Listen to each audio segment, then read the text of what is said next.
안녕하세요. 굿모닝 연예입니다. 지난 13일 공개된 방탄소년단의 새 앨범 홍보 영상이 인종차별 논란에 휩싸였습니다. 일부 해외 누리꾼들은 화이트 워싱이라고 비판했습니다.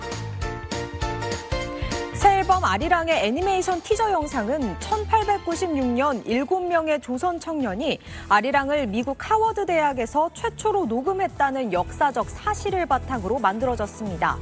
한국인 학생들이 캠퍼스에서 노래를 하는 장면이 나오는데 이를 두고 해외에선 흑인을 무조건 백인으로 표현하는 이른바 화이트 워싱이란 지적이 나왔습니다. 하워드 대학은 흑인의 교육 기회를 넓히기 위해 만들어진 대표적인 흑인 명문 대학인데 티저 영상에선 대부분 백인으로 표현돼 부적절하다고 목소리를 높인 겁니다. 하워드 대학 측은 아무리 좋은 의도라도 문화적 감수성과 역사적 정확성이 반드시 필요하다는 점을 보여주는 사례라고 말했습니다. 그룹 방탄소년단이 4년여 만에 새 앨범 아리랑으로 컴백한 가운데 중국 온라인 쇼핑몰에서 BTS와 관련한 불법 굿즈가 판을 치고 있어 논란입니다. 서경덕 성신여대 교수는 오늘 자신의 SNS를 통해 많은 누리꾼이 제보를 해줬다며 확인해보니 타오바오, 알리익스프레스 등에서 아리랑 로고를 버젓이 사용한 티셔츠, 각종 액세서리 등을 판매하고 있다고 밝혔습니다. 이어서 무엇보다 BTS의 초상권을 무단으로 사용한 불법 굿즈를 판매하는 건 가장 큰 문제라며 쇼핑몰은 불법 굿즈를 직접 제작한 것이 아니라 플랫폼만 제공한다고 하더라도 이런 짝퉁 상품을 노출하는 건 분명히 잘못한 일이라고 지적했습니다. 서 교수는 또 넷플릭스 오징어 게임 등이 세계인들에게 큰 인기를 끌 때도 중국 내에서의 불법 복제물 유통 문제가 불거진 점을 언급하며 당시 외신에서 한국의 온라인 쇼핑 사이트 쿠팡에서 오징어 게임 관련 최고 인기 상품 일부는 중국 광둥성 광저우와 선전, 안후이성의 기업들이 판매하는 것이라고 보도하기도 했다고 지적했습니다.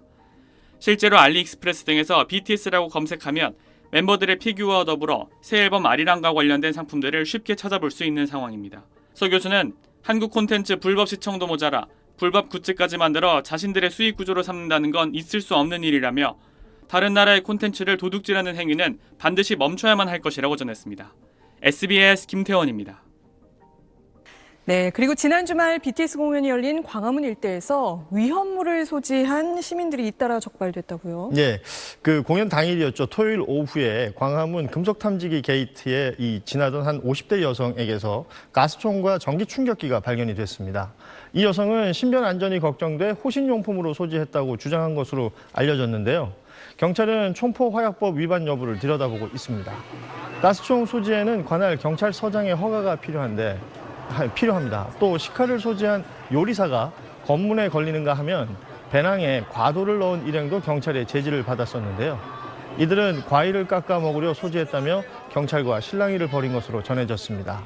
이날 광화문 일대는 공연을 앞두고 대대적으로 통제가 됐는데 남북 1.2km, 동서 200m 구역에 안전 펜스가 설치됐고 31곳 게이트에서 전수 검문이 이루어졌습니다.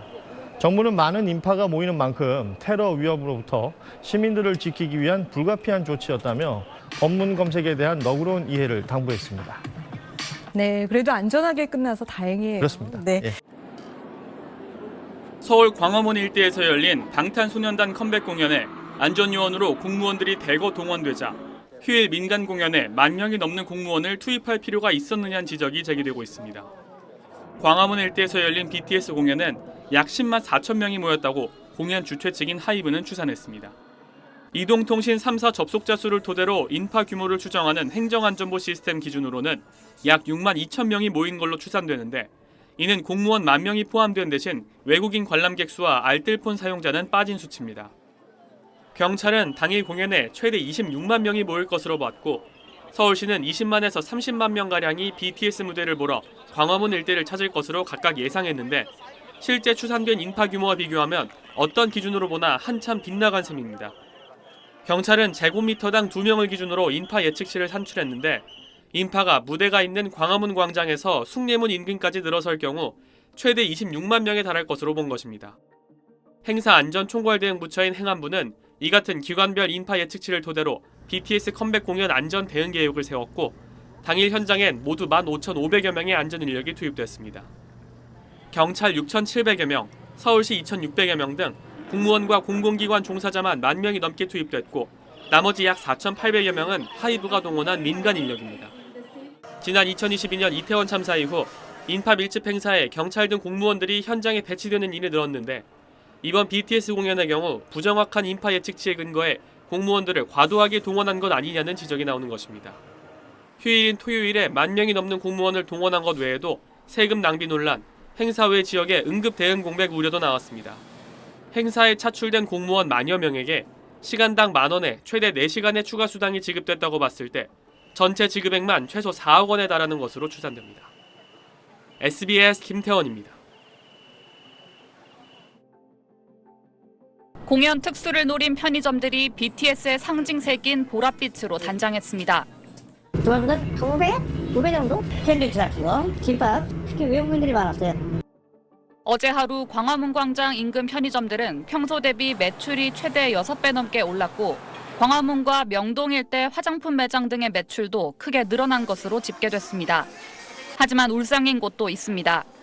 피부가 따먹어가지고 소리가 이만저만이 아닌 금자차가 쫙 깔려있잖아요. 사람들 다니를 못하게 검은검색, 저기도 검은검색. 앞서 경찰은 BTS 컴백 공연에 26만 명이 모일 걸로 예상했습니다. 공연 관람 구역에 제곱미터당 2명이 올 거란 계산이었습니다. 하지만 실제 온 관객은 서울시 추산 4만여 명, 주최 측인 하이브 추산 10만여 명이었습니다. 인파가 많이 몰릴 거 예상을 하고 피한 것도 있어요. 굳이 안 가는 게 좋은 선택일 거라고 생각을 해서. 2002년 월드컵 거리 응원 이후 문화행사로는 최대 인파가 몰릴 거란 예측에 경찰 등 10,000명이 넘는 공무원이 동원됐습니다. 덕분에 사고 없이 마무리됐지만 단일 가수의 공연을 위해 공공장소를 통제하고 과도한 행정력을 투입한 게 맞느냐는 목소리도 있습니다. 실내도 쉴 자리도 없고 거리에서 이렇게 해서 시민들한테 불편을 주는지. 하이브는 오늘 공연에 보내주신 따뜻한 성원과 배려에 감사드린다면서 소중한 일정과 일상에 불편을 겪으셨을 여러분께 진심으로 송구한 마음을 전한다고 밝혔습니다. SBS 박하정입니다.